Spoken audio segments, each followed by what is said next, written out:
wait a minute, I didn't see if it was starting. All right, there we go. 100 girlfriends. Hello, 100 everyone. girlfriends. Wow, it Yeah, feels welcome like. to Oh, go ahead, please. welcome to 100 girlfriends, Quentin Tarantino edition. With all these feet were again. Dude, eating good. About like 3 pages into the chapter, I was just like, not 3 pages. About 3 pages into the fucking acupuncture feet therapy, I was like, whoa, okay, we're really getting treated today. And you know my stance on this. If you're new to the channel, you can't be a true woman enjoyer if you're not also a feet enjoyer, because you must enjoy every part of the body if you're going to be a woman enjoyer. You have to be like the Native Americans who would use every part of an animal's body after instantly after hunting it. Instantly, I knew where you were going with that metaphor. And I also want to quickly do damage control and we are not comparing women to pieces of meat. I saw a tweet today from someone. I don't know. Sleepy Kirby responded to this person, and it was something like, "I never want to see cishet men describe or talk about 100 girlfriends ever again." They weren't talking about us or anything, but I was just like, no. Yeah.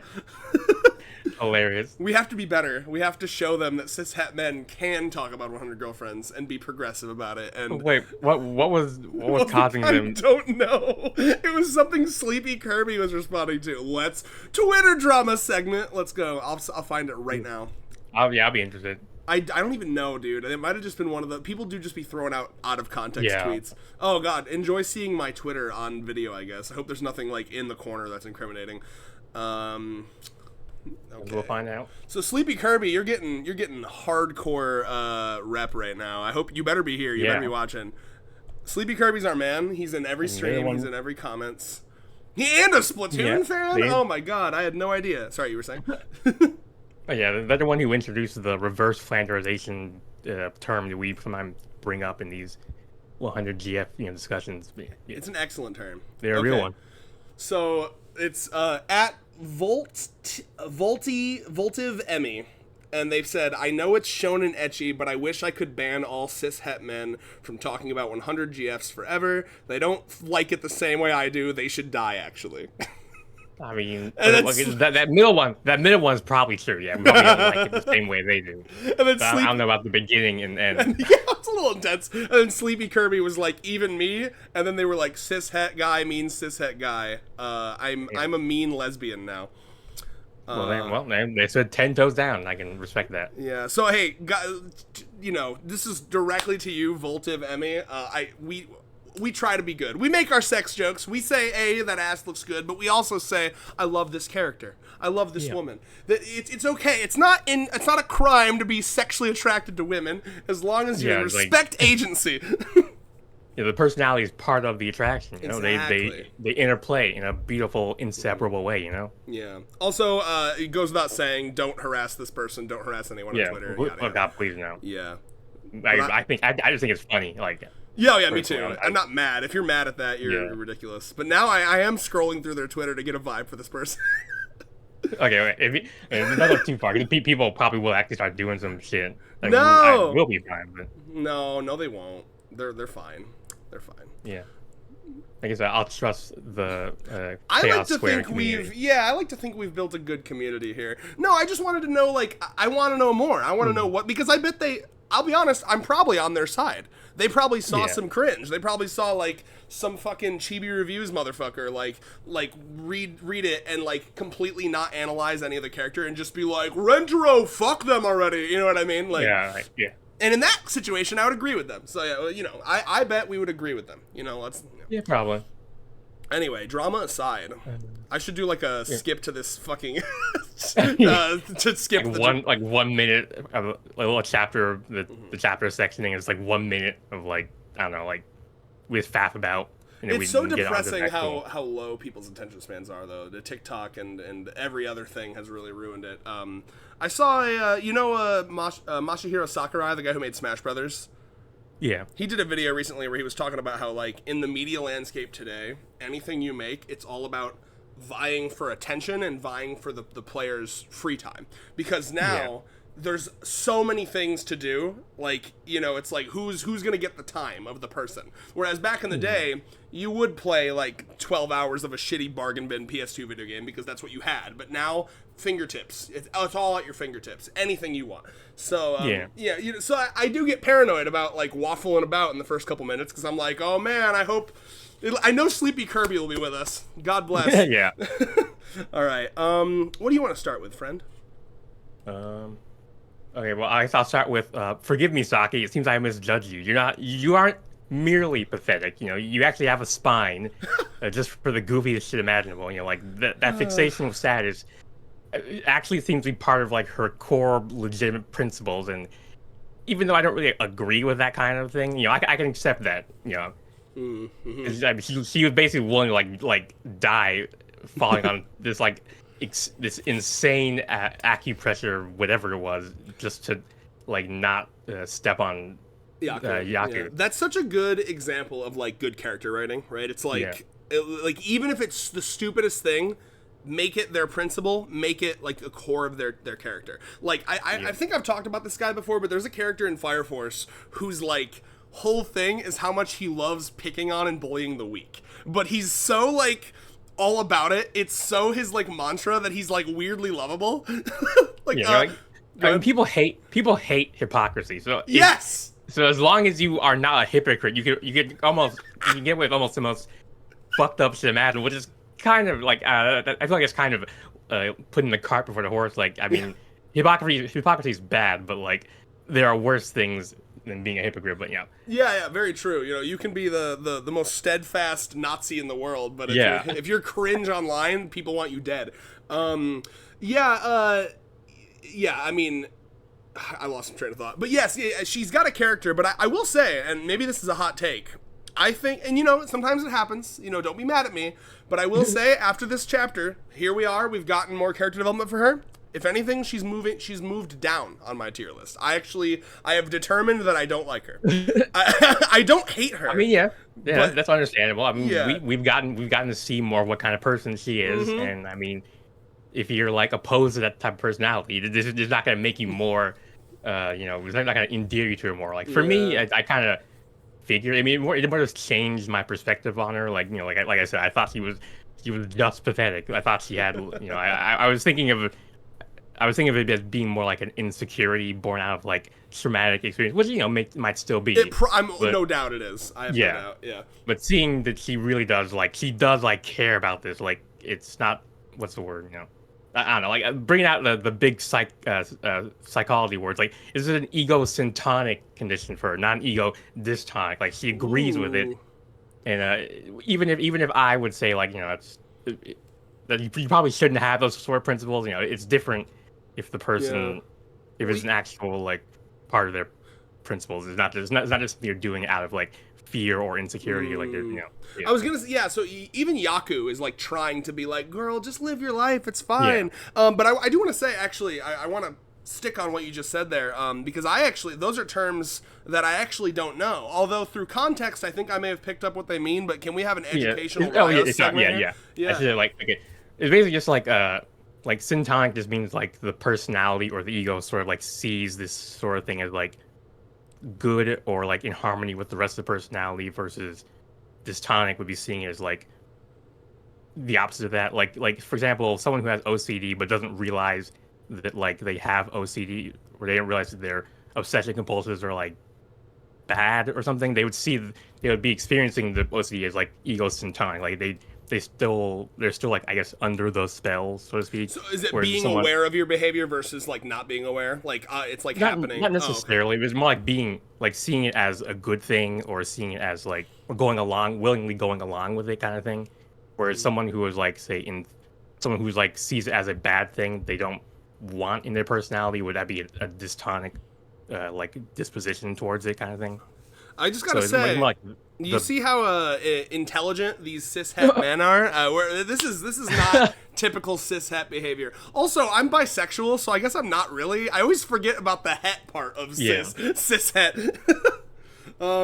You know, have I told you? You know what? I'm just gonna drop this real quick. Technically, my first sexual experience was with a man, because I had the classic when I was in like early high school, late middle school, me and another guy friend jacked each other off. I don't know if you told me about that. Yeah, I'm sure I've mentioned it on Controlled Chaos at some point.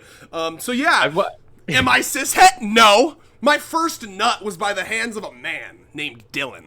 So, I'm always amazed when I hear other dudes say that, because it's like, because when I first heard that, it was like, I think like maybe a VTuber or just a streamer talking about they were like in a jack-off session with their male friend group. I'm just like, I mean, that guy's crazy enough that I could see him doing something like that. But I've heard several other guys say, other unrelated situations, say they jerked off with their friend. I'm like, I guess that's just something some dudes do, I think it's actually pretty normal, and it should be more normalized. Yeah. Like, I mean, like, when you're young and you're growing old and you're going through puberty, you have to have a moment where you like explore that, sexuality, your body, and like, I feel like, I mean, I could be wrong on this, but I feel like for women that's like way more normalized, right? And then like, yeah, so and full honesty, I'll go into this story. I was super sheltered. I didn't even really have any interest in porn or sexuality or I was like approaching high school, and I still hadn't like, either I hadn't gone through puberty or I just like, I was so autistic that it didn't click. You know what I mean? I remember thinking I was asexual before I even knew what that term was. And then it was my friend who was like, we were talking about it, and he was like, hold on, you've never nutted before? You've never had an orgasm? And then I was like, it's like the start of a hentai. Yeah, I can't believe how forward he was. And like, I'm still friends with the guy, by the way, and he's still, every time I bring it up, he's like, oh.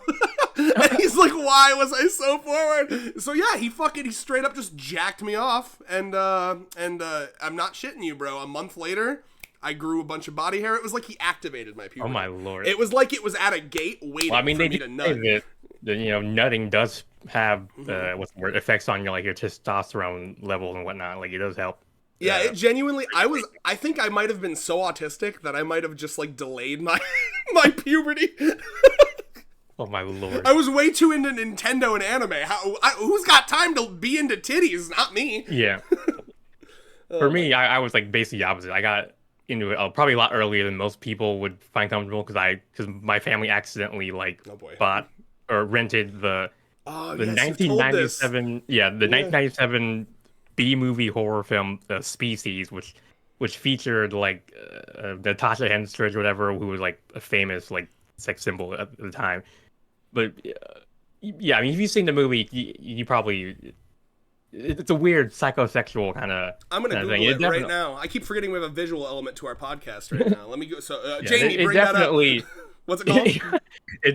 Species. Like just the term, I guess. But yeah, I mean, it definitely sparked like a lifelong. Yeah. Okay. Oh, I see it. Yeah, that monster designs by like H.R. Geiger, who's like really famous for doing like the aliens designs from Aliens. No one judged me that. Oh, I'm sorry. Continue. Yeah, it sparked, like I said, sparked a lifelong passion for the erotic. It's kind of like how Rin watched one frame of like Resident Evil and was like, I love violence. Violence is my life now, and yeah, it was like kind of like that. Okay, I just want to make sure this is the right movie here, because I got a movie that came out in 1995. I think I got the year wrong. But yeah. Written by Dennis Feldman. I don't remember. Did it have Alfred Molina in it? That's the guy who played Doc Ock. Did it have that guy? Oh yeah, I think so. Yeah. What was the name of the woman? Natasha? Oh yeah. I recognize him. Yeah, Natasha Henstridge. Oh, I found her. Yeah. Okay, hold on. Let me look through. This is I'm learning such Rios lore right now. You got. There's also the alien design. You gotta show that as well. That was part of the awakening. Really? Well, I was like, hot. Well, to me, yeah. But okay. Hey, dude, there's absolutely no judgment here. Okay, I was like awoogaing at the feet in this chapter. All right. Oh, interesting. Every goddamn picture on Google Images is just the DVD cover. Oh, did it have one of those like hollow designs where you like tilt it and it's like an alien and then it's like the woman? That's what it looks like. Maybe I don't think so. It looks like an anamorph cover where it's like. Oh my god! Yeah, you're right. It just had the anamorph energy. I'm trying to like get a vibe for what I'm looking at here. Whoa, there's no like pictures of the fucking movie. It's just all like, oh, what the. Well, okay, yeah, it is. I should mention it is kind of like like R-rated. I don't remember what the rating is, but be careful what you show on the screen. Oh, I mean, I guess you I doubt I'll see titty. Oh, you're right. I need to turn off safe search. Okay, well, yeah, hey, I guess we can mosaic it in post if we see anything yeah, untoward or whatever. Well, anyway, that's interesting. Yeah. Thank you So for that, where are we? So now I'll bring up a detailed image and address of the guy who jerked me off. That'll be my side of the TED Talk. Oh my lord. All right. I need to have. You know what? Have I had him on anything? Okay, I'll just say it. Eventually, we've talked about this, but we always don't hang out as much. Have I mentioned that I want to do a Berserk reviews? Because Dylan and I were reading through Berserk. I've never read through Berserk. Neither has he. We were reading through it together. We want to review Berserk together, like as a like, hey, we're Berserk virgins. We've never read through it. So if you ever see Berserk reviews on this channel with me and a guy named Dylan, that's the guy who jerked me off in middle school. Interesting. Yes. Sorry. Continue. Yeah. Just sucking on some water here. The interesting really hurt my ego there. Yeah. Okay. Apology, yeah. Oh no, I'm just kidding. All right. Anyway, let me continue here. So, do these things exist? What they're doing? Because I want to do this actually. Yeah, acupressure. But like, are they like little so like? Apparently, yeah. Continue. well, they're not this extreme. Like this is a serious group level. Like, but yeah, like acupressure, which is different from acupuncture.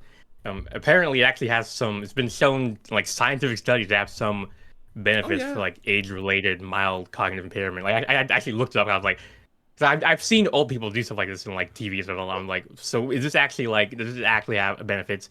But yeah, like apparently it can help with, like what's the word, like tight muscles and specifically the foot thing. So I've seen stuff like this with the feet before. Like our feet, because of fucking say it with me now, society. We wear like shitty ass fuck ass shoes where our feet are supposed to be able to like grip onto rocks and like walk on shit like this is good for this is absolutely good for you. And I have sore feet sometimes, and I've this honestly I'm one of those people that actually do like a bit of pain with my exercising and stretching. I like to stretch to where it like hurts a little bit and then let it go. So in that way I relate to similar here with when I exercise too. I like to have this a little bit of that muscle pain. You just know that I'm pushing. That's how you know you're doing the right thing. Yeah. Now, of course, that means you gotta avoid the joint pain. Like if you have joint pain, it's probably not good. Yeah. Muscle pain, it's particularly muscle pain in the muscle that you're working. Yeah. Because some people will not. They will like, oh, pain. Yeah. I'm like Iku. So any pain I feel, I'm having a heart attack. That means it's going good. Yeah. For sure. I mean, the difference between joint pain and muscle pain is crazy. Like, and you can tell, like, pain where you're just sitting around doing nothing and you're still in pain, that's probably bad. But for sure. And you can tell, you kind of got to rewrite your brain to like be like, oh, this is good actually, I genuinely would do this. I want this to exist. I want to be able to go to a building with a bunch of little. Like, they're like called acupressure mats or something like that, and like they apparently even help with like anxiety and stuff like that. I bet, yeah, that sounds awesome. So I'm with Yaku on this. She was like humming on one of those panels when she was saving Saki. As a foot enjoyer, I was really enjoying all of the going between shots of feet to their like. Let's be honest, faces of pain and pleasure can both be associated with orgasms, right? So They're very similar. So we're seeing these great facial expressions and then some grippers, some absolute grippers. We got long toes on some of these. I also have a funny story I want to tell. This first panel here that we see in the page, do you have the chapter up at all or no? Yeah. Okay, so the page where Yaku, they're like arguing, and then Yaku's already stepped on it, and she's like, heavenly, yes. Okay, ready, set, go. And then you see a panel of 2 feet, right? At first, I thought that was just the feet of one of the girls standing there, because I'm not an art. Yeah. You're gonna immediately see why that's wrong. They reverse the feet. So I'm not an art guy, so I'm like showing Allie, like who draws all the time. I'm like, Allie, look at this. Feet. And then she's just befuddled, and I'm like, what's wrong? And she's like, her toes aren't supposed to be like that. And then finally we realized, oh, those are both of their feet next to each other. Saki and Matsuri right next to each other. It's not Yaku doesn't have, like, I guess not 2 left feet, just 2 reverse feet. Yeah, that's horrific. Also, I like how they actually took the time to make these feet look different too. I mean, this is a true. You can tell that this artist came from hentai. Okay? Nozawa is a fucking goat. She's the goat. Yeah, real, because look at like. So I assume this foot on the left here is the delinquent, and the foot on the right is the Brit, right? Yep. So like the delinquent, she's got like a more bony. They're more bony. There's like some detailed. There's some, you know what I mean. There's some line work there to show how bony it is. And then the Brit's got a slightly more filled out feet. It's interesting. I just, as a woman connoisseur, you gotta appreciate these differences. Yeah, the British colonial heritage of going fat on the teeth of their colonial exploitation. Or whatever, do you think Nozawa was like Googling like different feats for different like what? Well, there's such a thing as like the Roman toe, where like that's true. People from a certain genetic heritage have like longer index toes or whatever. You're doing your boob research, and she's doing her foot research. Yeah. John 20 x number of feet. 20 different kinds of feet. Yeah. So let's see. What else? Anything else to talk about here? I'm sure there is. I'm just kind of. Losing. I guess a fly flew in my eye. No, a Hercules beetle. A whole beetle. Then later on, Saki says like fucking Tokita Oma from Kengan Asura, like the main protagonist of Kengan Asura, flew in your eye. I did not know what that was. I had to look it up. I had to look it up. The only reference I could find was it's Tokita Oma, the main protagonist of Kengan Asura. So I think that's what it is. Wow, what a freak. If anything, this chapter improved Yaku for me. This was like a great Yaku chapter, I like that even though she's, a little uncomfortable with all this adoration, she's also kind of like appreciates it. Like it's really, I like this line where she's like, I can't bear to betray all the esteem a girl for your age has for me. Yeah. I mean, that must feel nice, right? Like you're this old woman. Yeah, we know she doesn't mind being doted on because in chapter 105, we had that big, like Kishiga was like, like everyone's always, you're always patting everyone else's head, so we're gonna pat your head. And that was a whole chapter. So I mean, she doesn't mind being doted on, but she sees that Saki is doing it from a kind of fucked place. So she's kind of like, dearie, don't waste your whole life doting on me. I'm in my twilight years, even though I'm immortal now. I'm glad you brought that up because we have to talk about the lore implications. Okay, I gotta find this line from Karane. Hold on, there's a Karane line we need to discuss here. Okay, so my understanding, as was everyone, I think, maybe I'm wrong though. And my understanding was that she's 8 forever now. But Karane words it the way Karane words it here, it's as if she's just been reset to 8 and she's gonna age normally for another 80 years. Perhaps, maybe. I mean, let me look at the Japanese. Because while you're looking that up, she says the rest of your life being the next 80 years or so, but okay. It's possible he doesn't know as much as Yaku does. What? It's not on. God damn it! The next chapter isn't on the sides I use. Yeah. Tragic. I don't know. I mean, like, well, here's the thing. The reason that implication is important is because. Oh wait, there it is. Here's why it's so important. Okay, we've discussed on this channel because we are responsible, almost cishet men. That if Rentero's fucking, he needs to wait until everyone's 18 plus. Kusuri needs to be drinking that potion. Yeah. And then we were like, but Yaku's fucked, I guess, because Yaku is permanently 8. Or is she? Did we get the lore drop today that she will eventually age out of this? Has she just been... Hopefully. Well, you know what it reminds... remember those memes where it's like, what do you want? $1 billion cash right now, or to, like, be reset as, like, an infant with all the knowledge you have now? Have you ever seen those? Yes, yeah. That's what happened to Yaku, dude. She's, like, 8 with the fucking knowledge of, like, an 89-year-old. I wonder if did she even know what she was getting into, or did like you sort of just like give her like here, Grant, here's your tea, and she's just like fucked. And I mean, knowing I'm gonna call her pre-time skip Kusuri. Okay, I know there's not a time skip, but like, have I ever told you? So Thurman and I always used to refer to ourselves as pre-time skip. Oh, hold on, I gotta say goodbye to Alice. She's heading out. Love you. Yeah. Do you have anything to say to the podcast? Girl opinion on 100 Girlfriends? What's the one I like? Pinky. Oh yeah, Hikari is her favorite so far, but she's only seen season 1. Yeah, my favorite. Love the little booty mole. Yeah, we need more booty mole. We all agree. I miss the booty mole. All right, have a great day. Okay, what was I gonna say? What was I? I was cooking. Pre-time skip. You referred to your past.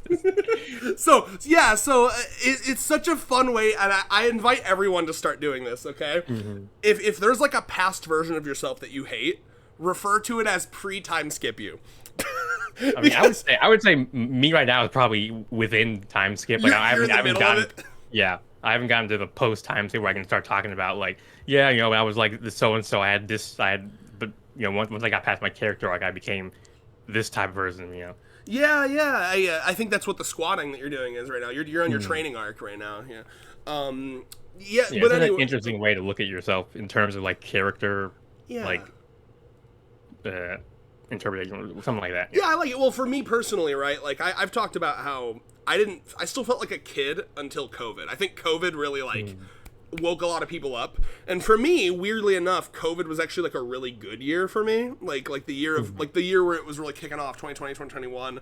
That was like a year where I lost like almost 100 pounds. I got a girlfriend. I moved out, and so that's post time skip Red, you know. But anyway, so pre-time skip Kusari, right? I've talked about how I hated Kusari more in the beginning because she was a lot more flagrantly just like unconsensually drugging people. Yeah. And she's gotten a lot better at that. And I'm really proud of her. And Momoha has done some work. He's actually taught her like ethics. Like I remember when I read that chapter, I was like, Momoha, you're wasting your time. It's not gonna. But I mean, I think he actually got through to her. You know. I do remember you messaging about that chapter, like, "Oh, that ain't gonna work," but it did. Yeah. It literally did. God bless. That's insane. So yeah, there's character development off screen even like. It's other manga can only dream to be as good. But yeah, you know, so I mean, you were saying, did Yaku just get like drugged? No doubt. Pre-time skip Kusari, I think all of them. I think either that or she was like working on it in the middle of the kitchen as they were having dinner, and her family's like, "Come on, Kusari, we're having dinner here." And then she like dropped the vial, and a big smoke. Yeah, the explosion that we see occasionally from the roof, like up the roof, where it's Yeah. Oh, my Lord. That happened, and then she's like, "Sorry, family, you're permanently altered forever, and there's nothing I can do about it." And they're like, "Oh, Kusari." I mean, they do drugs, or they create drugs as well. So I mean, I imagine that family is a little more resilient, that sort of thing, than the average family. Like it'd be like a sitcom based on their life would be fucking wild, but yeah, it's too much, man. Oh my God. Okay. But yeah, did you find the Raws? Did we figure out what's going on with the Raws or no? Okay, yeah, I looked at it, and it looks. I mean, this looks like a direct translation of what we read in the English. So I think I mean, it might just be the Kamei doesn't have the whole story, or maybe it's a subtle retcon, or maybe we just misunderstood from the get-go. We'll have to read. I'll have to go back to the chapter where Yaku is introduced, but like, yeah, I mean, for her sake, well, there's no because I feel like if she's literally immortal, that is like a huge can of worms that needs to be. I mean, that is what Yaku said. Like, or Kusari said. She said she perfected the anti-aging or immortality drug. And apparently she perfected it because I don't know how long she's been, like how long has she been in this 8-year-old state? Because I mean, that was the like failed version of it. But then later on, like what did she like? Wait, yeah. So if she's perfected it, why hasn't she taken it herself? The new perfected one, didn't she? I'm just like how far back like did she perfect she perfected like within the time that Rentaro has been like amassing his 100 girlfriend hair, because that'd be like crazy. It's like it was like she's only been like 8 years. Like if Yaku had only been like 8 years old for like a month before. Yeah, this might have happened like Yaku was preparing for the grave. She was like ready to die, and then she was like, "Why? All my friends are dead." See, now, by the way, when she was talking about in the beginning of this chapter, where she's like, "Oh, I gotta go do this thing that I do," I really was hoping that I think this would be really wholesome if she still had like a group of like elderly people that are her friends. Oh my God, yeah. So I was really, but see, the fact that she doesn't have that kind of group to me makes me think that she's outlived all of her friends. Yeah, because you're 89, that's very likely. You know what I mean? Yeah. So there's a tragedy to her character that I'd love to see explored more. I genuinely think that like her joining this like harem probably began, and we even saw how she was kind of resistant to like she was like, all right, Rentaro, we'll see if I'll humor you. Yeah, and I like to think that she joined this because she's like, well, fuck, I'm immortal now because of my crazy ass granddaughter, and I have no friends, no hobbies anymore. I mean, she I bet she was basically stuck in the house for the most part. Yeah, probably. Now she's got friends. That's nice. I like that. Yeah, I mean, yeah, very sweet. Despite the fucked implications, very sweet outcome overall, you know. As a reminder, too, Kusuri does want to eventually give this drug to everyone in the entire harem, and so they can outlive the planet. She better fucking fix it so they're not all 8-year-olds. God damn, like... Oh no, imagine the implications. Imagine you read 100 Girlfriends for 20 years. Yeah, there's a mass of 80, like an 8-year-old, 100 8-year-old girlfriends, like, and one 8-year-old boyfriend. That's not a good title for a series at all. Oh my lord. No, yeah, imagine you read this series for 20 years on some, like, One Piece level commitment, and it ends with them all turning 8 and, like, kissing in space, and it's that'd be like, what the fuck? That'd be like the Usagi drop thing, but even, like, and you know, they would continue the story, like, for a while after that, just to show all the different interactions. It'd be like Usagi drop, eat your heart out, you know, people thought that was the worst. Yeah, we could have space adventures, too. Yeah. It could really jump the shark. I'm glad that they've, honestly, I've said this before, I'm really happy that the author has resisted jumping the shark, because they could have at so many points, and they haven't, and God bless. I mean, it's arguably, like, Kusuri entered the story is kind of her jumping the shark. Because, I mean, like, before that, there was, like, nothing that crazy. Like Kusuri is literally just making, like, potions and magic and shit. Like, he calls it science, but, like, it's just magic. Well, okay, I'm sure you'll agree with me that, like, I agree with you that is a little shark jumpy, but this author has this, like, amazing ability to, like, tightrope walk and keep it grounded still. It doesn't feel not ungrounded. You know what I mean?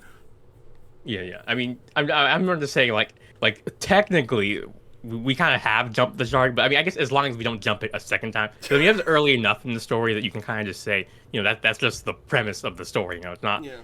Yeah, it's not like I don't know. I mean, I think the fact that she's the only one that like, so far it's just been Kusuri that's doing, like, magic shit, basically, right? Like, if the bard got introduced and she could, like, do magic spells or something, you know, D&D bullshit. Well, throws down like she's like a D20, and she. That's how she's like fucking Two-Face with a coin, like whatever the D20 tells her. That'd actually be kind of sick, actually. Yeah, really. She rolls like a nat 20, and she's like the most eloquent motherfucker ever. She rolls a nat 1, and she's like, I can't speak to you right now. Yeah, you like fucking the Hulk, you know. That's awesome. Let's see if there's anything else. We got a quick little Natty appearance today. We can appreciate Natty. We got a bunch of little background appearances from, like, Aira, the oh yeah police girl. We got Iku, you know, about the because I have to bring up Iku as the number one Iku fan. Her just being like, I mean, because she would love this. Are you kidding me, bro? She would, and she'd love it more than Yaku did. Literally, oh yeah, I did love all the Yaku orgasm faces, and, like, her, like, carrying someone with the vibration mode on, and she's like, oh, it hurts so good! It's so good, I'm gonna die, is what she said. I'm gonna ascend. I'm going to... Oh my lord. But yeah, no, like, imagine Iku. Iku would want to carry all three of them, and, like crawl on her back all the way back. Oh my lord! Oh, I love her. Now that Saki being like, I'm dying here. Like, I'm dying to know here. How can I be 89 just like you? Like, I mean, if you just live for, like, you know, 7 more years, and you'll get there, girl. It is sad. Like, she's like, you know what? Another way I'm looking at her character is, and I'm sure you've seen this. Like, not every, but so many cartoons have, like, the episode where the lesson is, like, don't rush growing up, right? I'm sure you've seen that in a bunch of, like, kids movies where, like, and, like, I don't even remember. I think as a kid, I basically always, like, I love being a kid. Why the fuck would I want to grow up? But, like, so many kids had that arc where they were like, I want to be an adult, you know? And she really is just eternally that person. Like, she's, like, constantly like, I want to be older. I'll be happier when I'm this age. I'll be happier when I'm this age. And by the way, just, you know, Kusuri probably could and would make you a potion to just age you. I mean, not to mention, like, there was that little comment that May made back in, like, 106 where, like, apparently she's capable of changing her age at will, like some kind of fucking SCP. Like that was during when the second maid got, like, introduced, and they were doing that, like, Yaku Niku thing.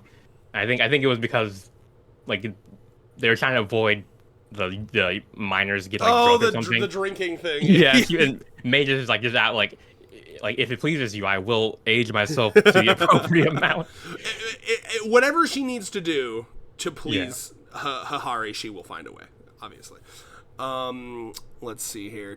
Anything else to read here? This was also a good chapter for the Brit, you know? Like, yeah, I feel like I was mentioning this to Allie when I was reading it, but like she hasn't had a lot of character development. She's been really lacking in moments, so this was a really good chapter for her. I mean, this feels like genuinely, this feels like a chapter where like he's like, all right, I need to make a new chapter. What are 3 girls that need more character development? And he just like picked these 3 like out of like the needs more character development hat. So yeah, Matsuri is a bit. Oh yeah, Matsuri is like a bit of a good foil for Saki. He like refuses to play in that BS like hierarchy shit. He's like, well, I don't care if you're older than me, whatever. I'm a Brit. I'm a I'm a Brit. Greg's We don't geezer. I do wonder, by the way, if you know how we've talked about this before too. Like one of my favorite things about this series is that the girls are always forming these like background friendships. You know, Uto with the pop star, you know, Hikari and Karine, the massage girl with the foodie girl, right? Yeah. Sorry, you were saying? Yeah, Sue with okay, yeah, I'm not starting to forget their names now. There's so many. It's getting too many. With I see her, the Gyaru girl. Her name is You don't know the Gyaru girl? That's Akko. Yeah, Akko. That's criminal. There's so many girlfriends. It actually is starting to. That's fair, but remembered Number Girl and didn't remember Akko. That's insane, bro. It just happened that I remembered her first. If I remembered Akko first, I probably would have forgotten Number Girl's name. Ran out of brain space. I understand. Yeah, basically. But yeah, so towards the end when they're having their moment where it's like, you know what, I respect you. I respect you too. I was like, I wonder if this might become like an interesting. They might have like a Goku Vegeta style relationship where they're like rivals and they're constantly yelling at each other in the background. Yeah. Yeah, but then when the chips are down and shit gets hard, then they have each other's backs. You know? Yeah, I like that.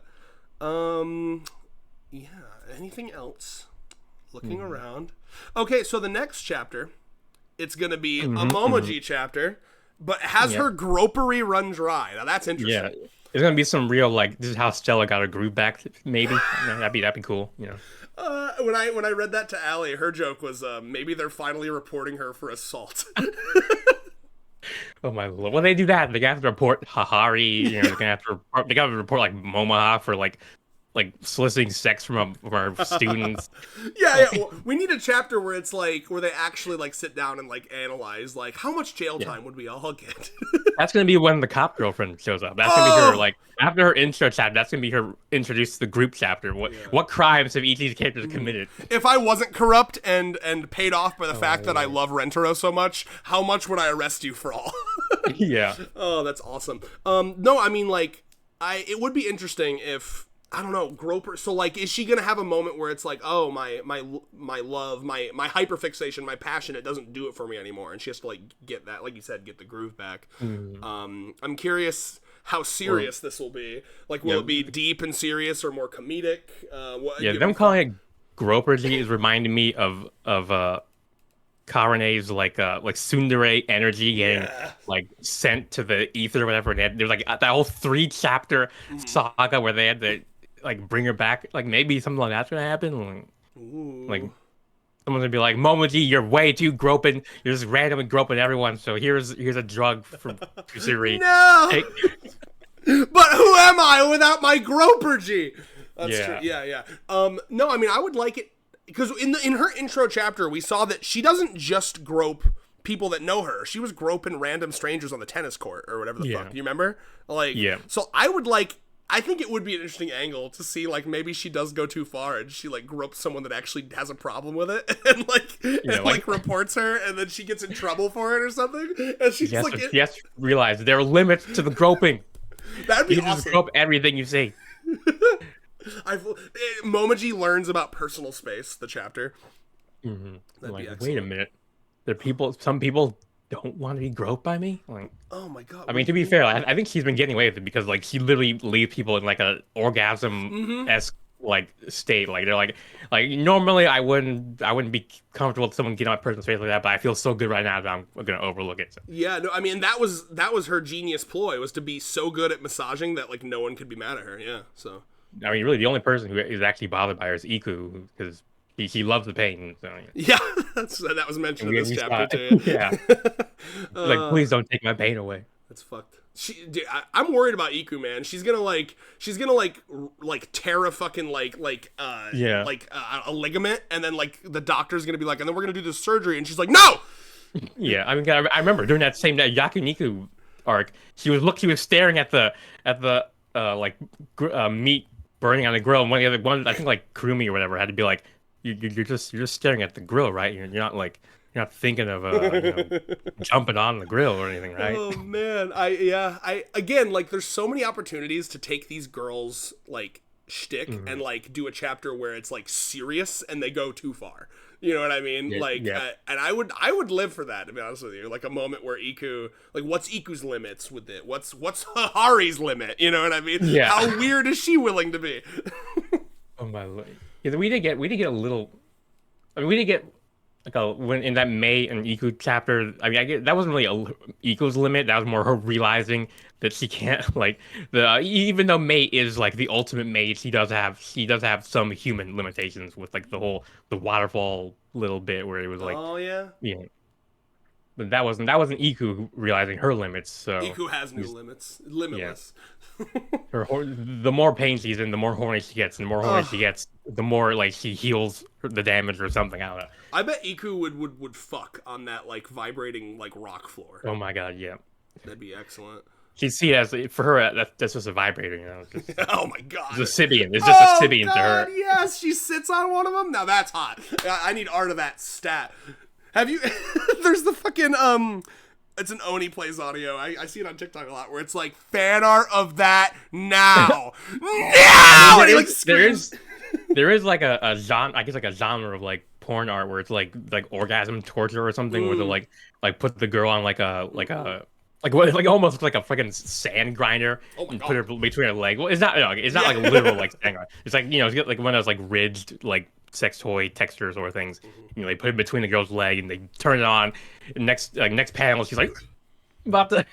That's excellent. You know, that kind of thing. Yeah. No, I've always really enjoyed like, you know, how many orgasms can we give you before you like say on basically that kind of thing. Yeah, that's excellent. That would actually be a way to make her actually like pleasure more than pain. Like just turn pleasure into pain, because normally she does it the other way around. She turns pain into pleasure, but now we're going. It's like a fucking horseshoe theory of pain and pleasure, you know. Wow, you're totally spot on. And yeah, I mean, it would be Iku is just asking to be, you know, like fanfic. I mean, it's there's so many things you could do. Well, anyway, these two cis het guys. Yeah. Again, see, it's not accurate, but it is funny, and I got to keep saying it. Good. Sorry. Well, before we head out, this is something kind of related to this thing, but the author or artist Nozawa, she apparently does fucking like VTuber designs, and like she actually like 2 new VTubers debuted with her art. She's awesome, man. So yeah, I mean, I guess you know, if you follow her, or if you're following her on like Twitter or whatever, and you've probably seen her like share their like debut stream, whatever. And like the art looks good, you know. I think it looks like fucking Hahari and like Kuzuri or something. Became VTubers, but yeah, it's so impressive how much. I mean, you'd think you'd have no free time at all if you did art for a manga, you know? So it's so impressive how much she does. So God bless her, seriously. I mean, it just proves how good she is. Like, I mean, when you're that good, you can just knock it out like it in your sleep, and then you have all the time in the world. Because I mean, as an artist, one of the main things that slows you down is like the what's the word, like, you know, like doubt, or like you don't know how to do X or whatever. But I mean, if you know what you're doing, like the drawing part is actually the easy part. Just that's how it often that's cool. It's mostly like the issue is mostly like as a common joke in like the IT profession is like the problem is between the keyboard and the mouse or whatever, like the monitor, which is saying that the problem is the operator error, you know. And if you can take care of that, then the world is open to you or whatever, you know. Yeah, that makes sense. But the that part is the best part of art, right? Like overcoming a problem. I just want to put that out there, because some people would hear that and then think AI is the solution. No. The solution is to work and, like, you know, ingrain into your body and soul the principles and techniques of your art form until you can do that sort of stuff naturally. But yeah. So Well, people who need to be there's told. a great quote from Mayori in Bleach where he's like, "Perfection should never be achieved," right? Because once you've achieved, do you remember this quote? Kind of. Well, Yeah. he's talking about, he's like, as a scientist, I loathe the idea of perfection, because if perfection was ever achieved, that's the end point. There's no more to work on. And Yeah, actually, it's funny because I actually had like a recent experience where I experienced just that. Like, so I told you that I moved to like Minnesota recently, and the like, I guess like neighbor complex whatever that I'm in was still being like put together and stuff. Like you would see like the construction workers doing their stuff, and sometimes they get like woken up by them. But like recently, like literally like a day or two ago, they kind of finished all the stuff in my general area. I remember looking down at at the grass that just been laid down after after there been like dirt for like months now. It felt kind of sad. It's like there's no more progress being made. It's just now we just maintain what we already have. Wow, that's deep, dude. You had Yeah. you had a certified deep thought right there. Yeah, I'm definitely the kind of person who prefers to have something to work towards rather than maintaining what they already have. Like I don't really. I think that's built into human happiness. Well, I mean, there definitely some people who care more about maintaining what they already have versus getting new things. But yeah, well, those people are boring. I don't know, but this is how is this part of the natural variation in human personalities? I'm so willing to shit on people. You need. Yeah. I don't know. It's the internet. If I was right in front of someone, I would be less willing, I think. Or maybe it's my autism. Maybe I'm more autistic than you. Have you considered that? Possibly. I mean, I guess. The autism wars. I mean, I definitely always really. It's funny because over the years I picked up all these like having just listening to people's experiences like autism online. I noticed a lot of I relate to a lot of things, but sometimes like there were some things I didn't relate to, some things I did relate to. And I noticed over years that many of the things I did relate to were like the sort of like non-social aspects of it. The apparently autistic toe walking is like a thing. Yeah, tiptoe walking. I did that. Yep. and like obviously the weird like restricted diet sort of stuff. And I think just the conclusion I came to is just that, like a lot of autistic people have just had kind of shit. Maybe not parenting, but a lot of people around them gave them real shit for being autistic. Whereas I kind of was like very lucky, and like my family didn't really when I put like candy bars in like ice water because that made the sweetness less intense. They were like, okay, I guess this is how he likes his chocolate. Ew. See, they didn't react that way. Like, when I put my Kit Kat bars in the ice water because it makes it more tolerable because it's too sweet. If you just eat it if I was your parent, I wouldn't be mad at you. I think I would voice that I would be like, ew, but I mean, if that's what you want to do. It's they didn't even do that. They're just like, yeah, I guess this is how he likes it, and they just let me have. So I mean, I don't have a lot of the trauma associated with a lot of autistic people. I just have like the weird physical symptoms of it. But, my parents were exact opposites. My mom was like overly doting, and like would spoil the shit out of me and give me like everything and do shit for me. Like my mom would, if I was struggling with a thing or like tying my shoes or homework, she would just do it for me rather than try to teach me. And that became a big, and she's told me, and like it was because like I would have like autistic meltdowns, where my like my temper tantrums would be so bad that like she just couldn't deal with it anymore, right? Yeah. And then my dad was the opposite, where like he wanted to spank me. He wanted to. I mean, I remember him saying like, when I was diagnosed with OCD, it was like, that shit ain't real. They're just trying to scam you and get money for you. That's the kind of person my dad is. So I had the polar opposite, where like if my dad was ever involved, he would want to like spank me and say I'm being a whiny piece of shit, and then my mom would just like give me everything I needed. So it was a very weird dynamic with my parents. So usually what ended up happening was I would tell my mom everything, and then we would just agree to not tell my dad. Very toxic. To this day, we don't tell. My dad did never found out or never knew that I lost my job for like 8 months, and then I was on unemployment. We never told him, like we just, I mean, that's just the relationship we have with him. He's just, because he reacts in such a douchey way to everything, like if he can't just be calm and be like, okay, we'll get through this. He'll be like, it's the end of the world. If you don't fix this now, you're fucked. That's just the kind of person he is. Before anyone thinks I had like an idyllic parent, like I also had a similar situation with my dad regarding like the not telling, because he wasn't as bad. Like, I mean, I did get spanked a few times, but like the last time I got spanked, I definitely deserved it. I knew that even back then. But it's more just like I don't know, deep personal stuff.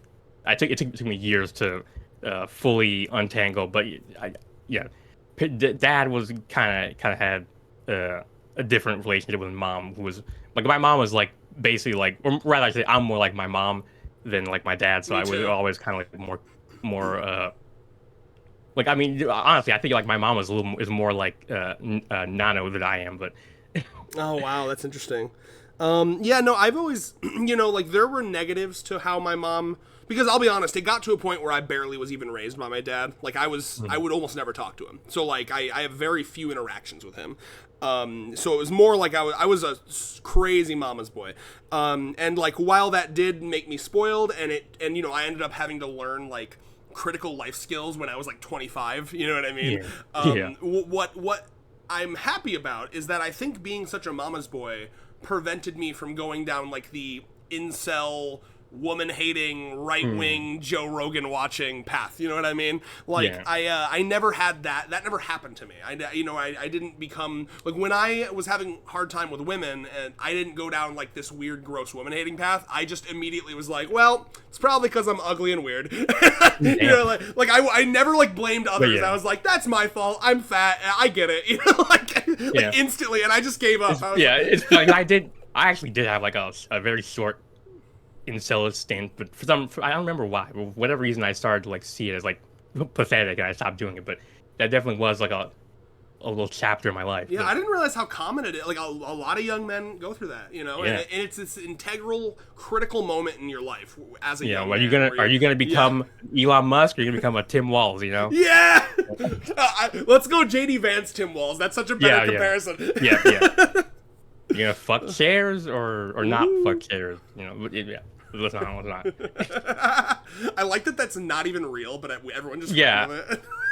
I mean, he's creepy enough to do that sort of thing. That's exactly why it worked, because everyone was if you like, don't want to be accused of having untoward relationships with upholstery, then don't be the kind of person who people would think would do that. And now he's doing, not to bring politics into our 100 Yeah. girlfriend stream. And now he's doing this Haitian migrant shit, which is like actually insane. Have you seen this?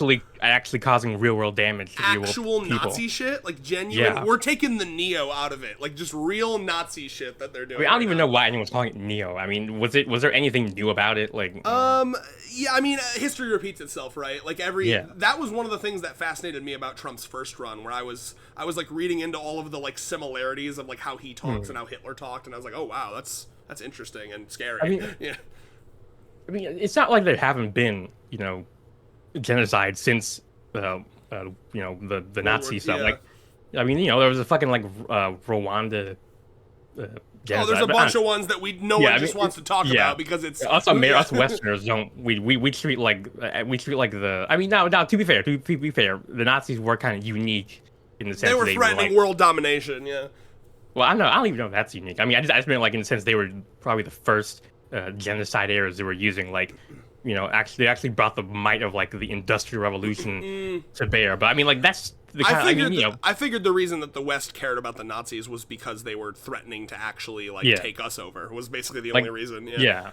Like for example, like the Chinese and the Koreans are way more bothered by the atrocities that the Japanese commit against them, and I'm sure they don't really care too much about the Nazis because the Japanese are the ones who were like doing rape on Nanking type shit to them, whereas the Nazis were just over across the pond or whatever, or I guess across the hill. It's all context for sure. Yeah, and it's hard to like something that I've been trying to like get better at is like care about your sphere of influence, right? Do you know what that means? Because like it's so mentally exhausting. Like we can't be expected to like care on a deep personal level about like someone that died like across the planet, right? Like we can care on an intellectual level. Like I can look at the shit going on in Palestine and be like, that's terrible. I hate that. But if it's to a point where I'm like staying up at night, like thinking about all the civilians dying, that's harming my mental health. Yeah. Yeah. Reminds me of something I read in a college book that I had to read called "Amusing Ourselves to Death." What was it? Ooh, I've heard about that. Yeah, it was by Neil Postman, and one of the I guess central like themes or tenets he brought was like and he wrote this in like the 80s, so this is before like the internet was a thing. But he was talking about how like the 24-hour news cycle Oh. was creating a situation where people were inundated with so much news that they couldn't really like pay attention to anything going on in their local community, and that was gonna inevitably start to lead to probably situations like this where And now we see what the world has become. Yeah, I mean, yeah, where people are like, like a good example would be how much people focus on the presidency or like the midterms, but they don't really care about their like local elections or like the PTA meetings, and they let those sort of God, it's go so to true. hell. And It's then so true, man. Sorry, do you have more to say? I just was oh gonna. yeah, Cap off on it. I was basically just gonna continue rambling. Oh, I was yeah. gonna start rambling, so it's a good thing you stopped me. Yeah, no, you're totally right. I mean, I watched a video once of someone who was just like the whole premise of the video was like, I'm going to attempt to make local change and see how easy it is. And like, it's quite easy because Yeah, like really. most people don't go to those meetings. So like, if you want, say, like a traffic light on a road, if you just simply go to the meeting and bring that up and ask, you're already like 50% of the way there. You know what I mean? It's actually insane, like how much change you can make just by being involved in local politics because no one gives a fuck.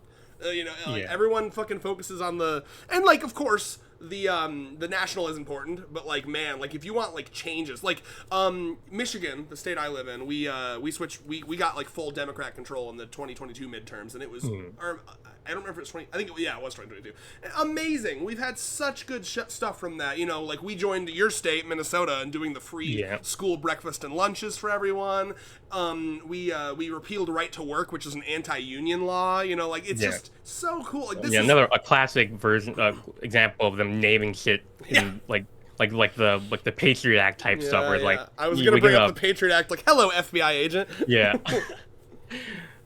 Normally the only people who actually go on these local board meetings are old people. Oftentimes old people, which I don't know. Maybe we can wrap that up by bringing like Yaku types. Yaku's are going to the local PTA meetings and trying to get the ordinances changed in the legalize polycules. Yeah, locally. whatever name or the town they're like. It's like the Hana or something like the I. It's like something like because I remember during that sports festival arc, they gave us the goofy ass names of these towns. It's like the ski, like the I like town name, something like that. But yeah. Did you see in Michigan, again, my state, we did like a contest to design the I voted sticker. Did you see ours? Oh. Yeah, I think I heard about it. I didn't think I saw it. It was like this like middle schooler, and he drew like a wolf man ripping his shirt off. Oh, Yeah, motherfucker! I'ma get me one of those stickers. There are two wolves inside of you, and both of them voted for Tim Walz and Kamala. Oh my lord! The real leftist maneuver is to elect Kamala Harris. And, how am I gonna say this without being put on a list? Kamala Harris slips on a fucking ice patch, and then immediately Comrade Walz is sworn in. Oh my! It'd be like the fucking what was it? FDR? Not FDR. Like the Roosevelt before Franklin Delano Roosevelt. I can't remember what his name was, but he was the guy who talked about the speak softly and carry a big stick. Like he got in. Theodore Roosevelt. He got in, I think, because he was the vice president, but then like his president got like I think either assassinated or something like that, and that's how because it was I think back in those days like both like what would happen was like the losing party would become the vice president or something like that. I think it was something like the powers that be were like, oh yeah, we're gonna make sure that the like people get their red meat by letting this Theodore guy be the vice president, which we all know vice presidents don't do nothing. But then the president like died or something, and then Theodore became the president. It's like, oh shit! I love that. Like, dude, the ideal scenario. God, imagine if like Joe Biden did like threw the leftists a bone and made like Bernie his vice, and then he like had a stroke. The timeline. Yeah. Oh my god. All right. So I got one more thing to say before we end this off here. I was thinking of stream ideas, and like you know how I'm terrible at like remembering their names. What about a stream where it's like a study sesh where you're trying to get me to remember their names, and I can have like webcam on to prove that I'm not cheating or anything, but we can't end the stream until I successfully get all their names. Without like looking. We do like a fucking space repetition, sort of like cards. Oh my god, that'd be hilarious. I think you can actually like set up your own space repetition. I remember when I was learning, Japanese and whatnot. That was a really good way to learn. random data. Absolutely. Yeah, and so we would both have to get all of their names right in a row before we can end the stream. Oh my god. I wouldn't mind. Yeah, that's creative. Thank you. I just thought about that as we were filming. Damn. So, guys, if you're walking on these vibrators with your feet and you see a big button on the wall that says subscribe, please push it, and note that the asterisk below says that you can never unsubscribe at any time, because that wounn't really be a true subscription if you taking a page out of your book. We had this good because I actually had nothing this week. Like we'll have the Serious Group did the JavaScript for our YouTube page, which is totally something you can do. So once you subscribe, you can never unsubscribe. Which maybe we shouldn't have told you that before subscribing. But, it just goes to show we're such good people that we would tell you that, and like trust that our content is just at that high level that you'd willingly, commit yourself to a YouTube channel for the rest of your life. I have a Venn diagram for you, okay? The two circles are pre-time skip kusery, cis-het men, unconsensual. And with that... See everyone. We'll see you next week with the grope energy, Yeah, maybe there'll be an unconsensual theme with that chapter as well. Yeah. All right, goodbye, and shout-outs to that random Twitter user. I hope we've proven ourselves. Yeah. Oh my lord.